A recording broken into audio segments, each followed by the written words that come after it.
Hello Bookish friends, welcome to my February wrap-up part 1. In this video, I'm going to talk about the 6 works that I finished in the first half of February. Like I did in my previous wrap-ups, I will insert the clips that I've recorded very soon after I finish those works.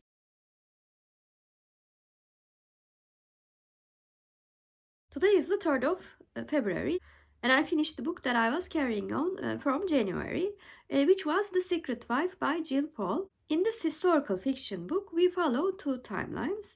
And the first timeline takes place in 2016, and Kitty Fisher finds out she had inherited a cabin belonging to her great-grandfather. Very soon after, she also finds out that her husband was cheating on her. So she decides to spend some time alone in this cabin on Lake Akanabi, USA.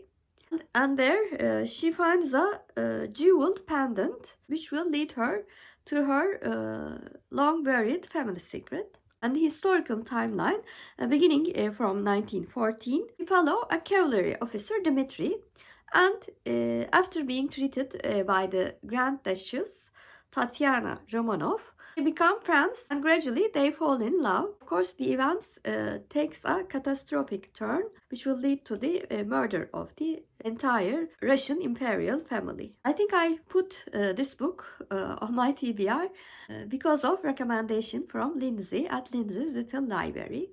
I really do trust her taste in a historical fiction book.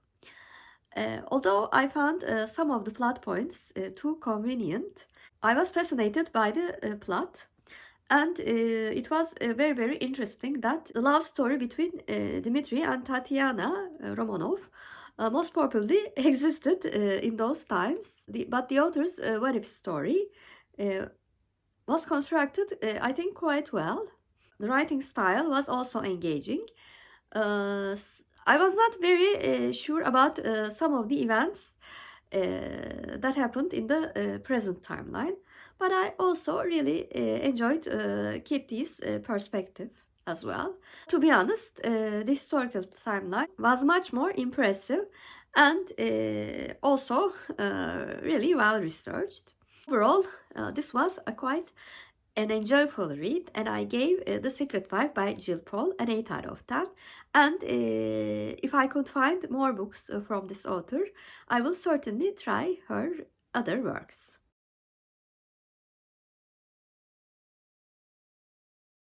Today is the 5th of February, and I finished the last book in Love at Stake series by Kerrelyn Sparks, Crouching Tiger, Forbidden Vampire.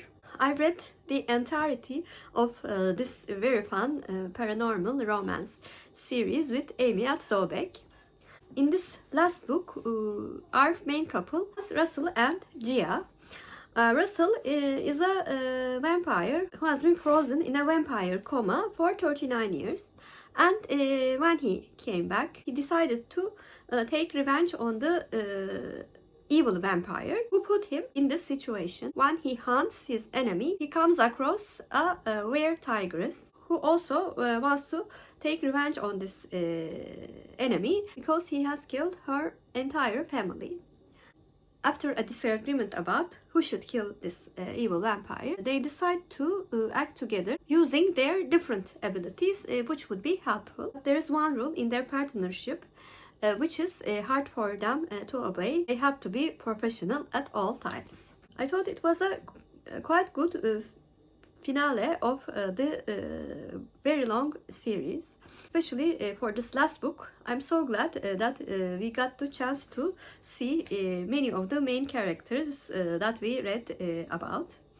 I like Russell and Gia as a couple, even though, like all of the books, their attraction was quite instant. Things that we shared and did for another made me believe in their love very much. Also, quite liked we got the conclusion of the continuing story of the previous book with a very important secondary character. It will be quite a strange feeling that we will not bother read this series together with Amy. Because I got so used to starting the month by discussing this series. I'm so glad that we decided to body read another series together. This was a quite enjoyable read again, and I gave Crouching Tiger, Forbidden Vampire by Kerrelyn Sparks an 8 out of 10.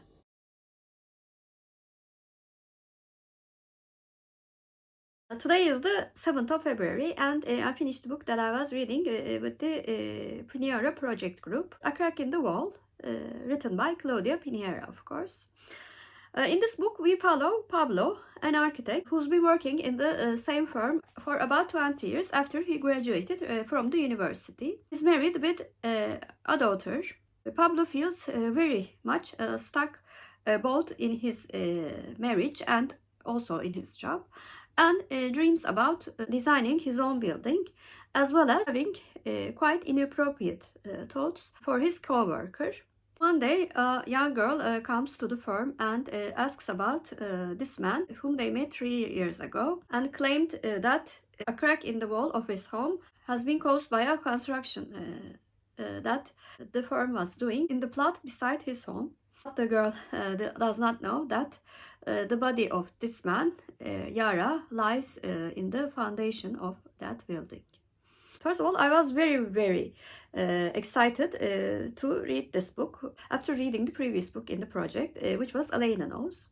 And it was the book that I gave 10 out of 10 after more than a year. However, I was very disappointed with this book because I thought the book was such a mess. It started as a not a fantastic but a quite decent crime thriller. Especially in the second part, I felt like the book could not deliver what it achieved to do. It was not an exciting thriller. There were some plot points that were not tied up, just hang loose in the air. And it tried to be a criticism of the society at times, but never got deep enough to achieve that. The characters, with the exception of the main character, who was very boring, were underachieved, though I thought they had potential to be great characters. But of course, there were things that I liked about this book, especially the description of the city, Buenos Aires. I felt like the city of Buenos Aires was the most developed character in the book. The atmosphere of the city was given quite well. Just like Elena Knows, I thought the writing was very realistic, and I could picture everything that was written on the page. Overall, this book was quite a disappointment after a great book by the same author. I gave A Crack in the Wall by Claudia Pineiro a 6 out of 10.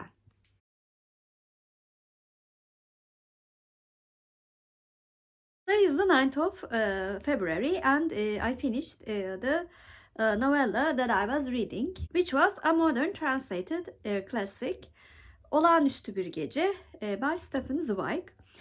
This book, originally written in German, was translated to English as Fantastic Night.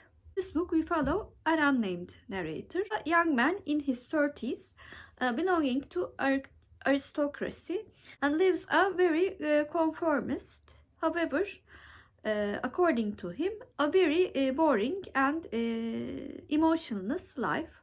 He is very disturbed by the fact that he cannot feel anything, even if something really good or bad happens to him.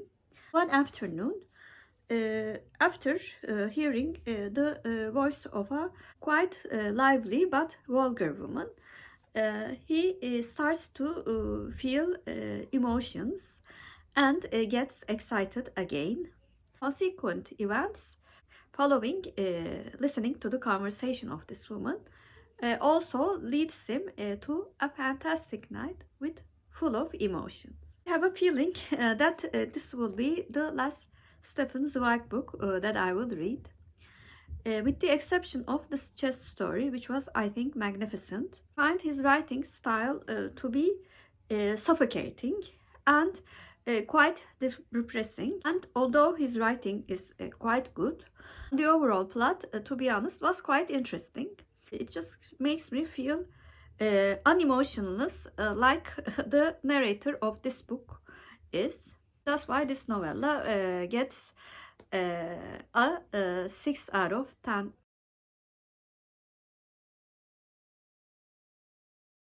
Today is the 11th of February, and I finished the book that I was reading for Agatha for Alice project hosted by Emily at Novel Novels. Because I already read this month's book and completely remember all of the plot points, I decided to read the next book in Hercule Poirot series, The Labours of Hercule by Agatha Christie, of course. This book consists of 12 interconnected short stories, and it all starts with a conversation that Hercule Poirot had with his friend about the mythological character Hercule. Our detective, like the mythology, decides to get over 12 labors before he decides to retire. The following short stories are all titled after the 12 labors of Hercule. Although I'm not a big fan of short stories by Hercule Poirot, I quite like this one, though some of the connections that the detective was making with the mythological tales was a bit forced. Overall, I thought it was a good idea. It added to the already eccentric character of Poirot. Although I could get most of the solutions as a very big fan of Agatha Christie, the mysteries were quite decent. I think I liked the detective's interactions with his friends the most in this book. Overall, it was a quite enjoyable read for me, and I gave The Labours of Hercule by Agatha Christie a 7 out of 10.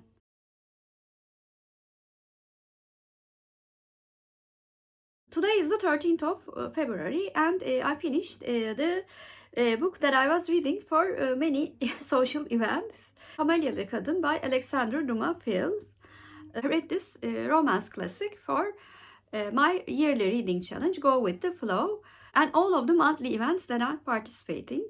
Retro Romance Readathon, Filmstastic February, and also Mardi Gras Readathon. This book was written by the son of Alexandre Dumas, the famous writer who wrote Monte Cristo, Three Musketeers, and the D'Artagnan romances series. And he actually mentions his father as a very famous writer in this book. Anyway, in this book, a love story between a young, honest man and a quite beautiful and quite infamous mistress of wealthy man is told.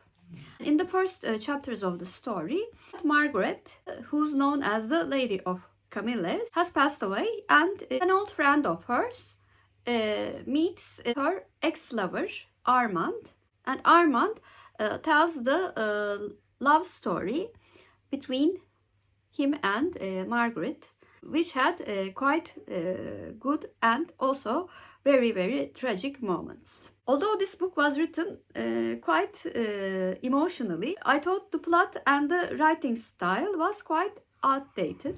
However, I can see the attraction of this book and why it was adapted first into an opera, La Traviata by Verdi, and then two quite famous movies.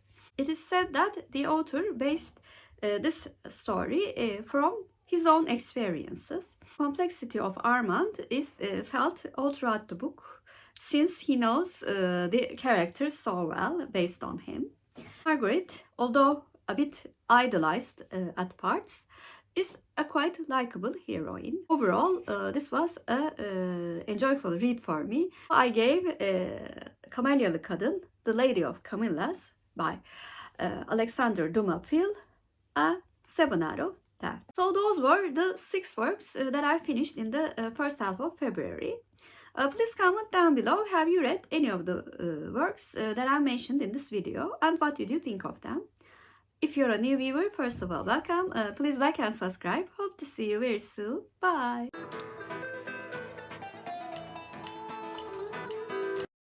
As for Turkish word of the day, I'm going to choose crack. Crack means çatlak in Turkish, and çatlak is our Turkish word of the day. Have a good day.